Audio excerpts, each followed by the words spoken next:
Anthony. How are you? Hi, Fay. Excellent. Thank you. Thank you for joining us today for Health, Wellness, and Lifestyle. And what do you got for me today?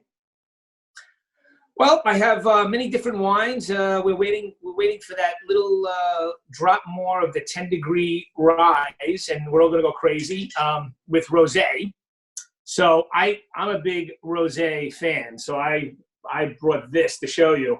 Wow. This is a rosé from Italy by Vesuvius volcano by Campania region of Italy, and it's one of the most famous ancient grapes of that area called Aglianico.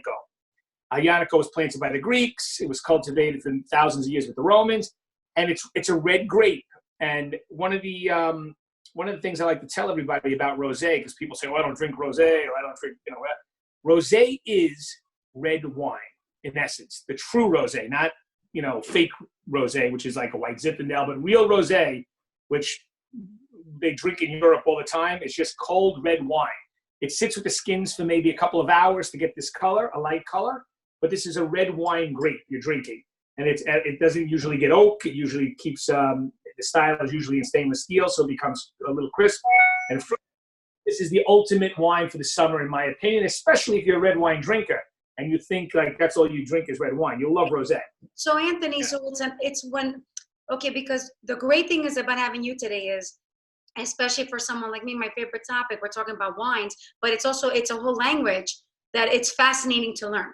So like, you said it's unoaked, correct? The one you were talking about? Well, they can oak it, but in most cases, my personal preference in most rosés are unoaked. And they do that to give it a little more of a fruit forwardness or crispness, refreshing, especially when it's 75, 80-degree weather. Wow. I think rosé is the perfect wine, especially if you're a red wine drinker. Everyone falls in love with rosé, and I think even myself, people were misinformed when it comes to rosés, and not rosés are created equal either. Well, it was a misconception because what happened over the years is that with rosé is that we were introduced for rosé by sweet wines, like something sweet or fake. I call it fake rosé, white Zinfandel. In Europe, they've been drinking this for years. Bone dry style. Some of it is just refreshing in essence. Yeah. And it's something that I know everyone loves. It's a hot topic. Everyone talks about finding that great bottle of rosé. This one sounds amazing that you just pointed out. Yeah, this is one of many. I have a handful, but this is the introduction today, and I thought I'd feature this because I just received it myself, so I'm pretty happy about it. No, baby steps. We can't wait. You're like a book of wine knowledge, so it's perfect. I don't know if I'd go that far of a book of wine, but I know what I sell. So, which makes you one of the best people that can really teach us about what what's out there, what you suggest.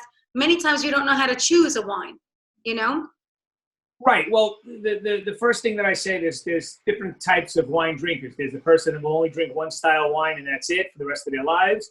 And then there's the open-minded person that likes to try different things. And if you're an open-minded person, it's the perfect time in the wine world to be that, because you have so many different choices and options and quality. And the best thing to do is be open-minded and try. You're going to find when people tell me I don't drink white wine and I have an event and I give them a white wine, they're like, "Oh, I don't drink white wine, but I'm in love with this." Well, it's because they were drinking for years the same style of wine that they hated, and they tried something new. Well, that happened to me. I was at an event. You had the wine. I tried, and I was like, I don't really do white wine, and you're like, try, you're going to love it. And I fell in love with it. So I can attest to that. So are we going to talk about a white wine today? Yeah, I brought one of my favorites by a producer called Sasaya. This is from Piemonte, and this is a famous wine called the Gavi. Gavi is a growing area in Piemonte, Italy, and the grape is Cortesi. The Cortesi grape is their famous white wine, noble grape of that area. And this happens to be an old vine Gavi. And we also have a younger vine Gavi, which is a white label. And they're both just delicious. They're fun wines. If you go to any high-end Italian restaurant in the city, when they open, you're going to see usually a Gavi on the list. Yeah. Wow. I can't wait. I'm getting thirsty already just talking about it. Well, when I see you, I'm going to give you a nice bottle and you drink it at home. I could definitely use one at this point. And then, is it still like, can some people say, oh, you can only have red wines in the winter? I don't think that's true necessarily. I think No, no, you can have red. You drink what my rule is. You drink what you like. That's what you do. But I one of like the things with rules. red wine, what? I like your rules. Right. Well, one of the things with red wine, another misconception is that people serve red wine almost like hot. Red wine should even have a chill on it. If you were to go to a fine restaurant and the sommelier brought you out a bottle of wine, most likely it'll be chilled if it's a good restaurant because you keep them in wine refrigerators. So they're a little bit, a little bit chilled, a drop of chilledness to them.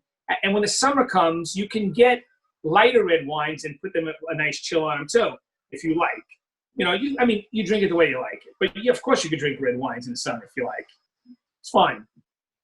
Do you have a red to show us today? I have a couple. I have an interesting one. I have a Montepulciano di Abruzzo, which is a red wine from the Abruzzo region of Italy. And this is D'Agostino. Now, that name may sound familiar to you. I don't know if you ever heard of the name D'Agostino. Yes. But D'Agostino is the supermarkets in the city. And this is the grandson. The grandson of the D'Agostino family put this wine out. You're kidding. Yeah, and it's wonderful. It's not a regular Montepulciano. Can be anything from a very inexpensive wine to a higher end wine. This is more on the higher end side of a Reserva wine, aged longer. Wow, That's one of the wines. I brought a couple. I'm all excited. I get excited about wine. So I also brought a Super Tuscan called Ali.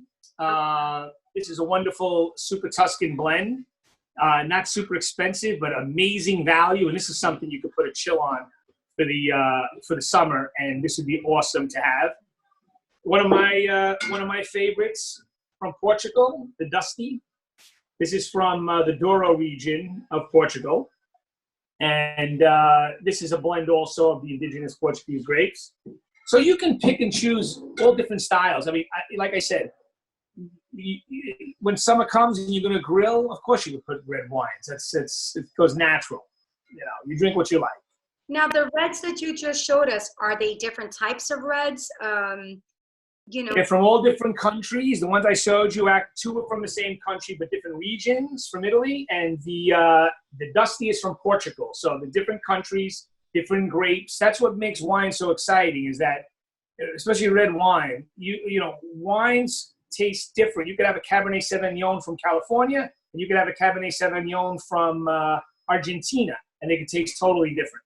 So it's not just the grape. It's really the terroir, the land that it grows on, how the winemaker makes the wine. And if you're into food and wine and that culture and stuff, what's great about wine is that you can taste the wine from northern Italy and southern Italy, and they might have totally different characteristics, but they're just amazing to try, No, that sounds amazing. I have to tell you, my cup is a little empty, so I'm looking forward to trying and saying a toast. Well, I'm sorry about that. If I would have saw you earlier, I would have given you a bottle of wine. The next one we'll do a virtual tasting, and we'll drink as we do the. I will toast to that. I will make sure I am ready and available for that. Before we go today, even such as myself, I want people to know there are ways to get a good bottle of wine, even now in the middle of what's going on. So can people call, contact? How can we get that great rosé that you showed us today? Well, due to the circumstances, under the conditions, we've modified. What I do is, I'm on Facebook, and we have the phone number, and we have the email, which is info@vinofiamma.com, and the phone number, which is I'm Vino Fiamma on Facebook. Mm-hmm. And basically what we do is I make it very simple. I just tell everybody, pick your budget per bottle. We can find a great wine for you at almost any price. Pick a budget. We'll get you a case of wine. You put the credit card over the phone. It'll be delivered at your door. You don't even have to see me. And we've been delivering wines all month right to the doorstep, and I'm getting a lot of great feedback because we put together packages of different style wines. People say, hey, Anthony, I want to spend $15 a bottle, give or take. And can you mix different reds and a couple of whites? And we're giving them boutique. A lot of the wines that I represent are small family wineries from around the world. No, there's not a lot of pesticides and garbage in there, so they're good for you. You can drink a bottle of this Gavi, for example, which is organic farming, and you're not going to wake up and get a headache with this unless you drink, 5 shots of tequila afterwards. But if you just drink the wine, it's very perfect. The what? You just described me to the T. That's like, oh, I don't want a headache, which it's nice to know that you have a great bottle of wine that's organic, because, and also Right. people don't know in times like this what the options are. So you are going to become my new best friend. I'll be looking forward to my shipment and boxes. And Excellent. I want to raise a glass, say thank you for joining me today to Health, Wellness, and Lifestyle. I'm looking forward to when we meet again for wine tasting, and we have a couple of surprises. So I'm looking forward to getting together again.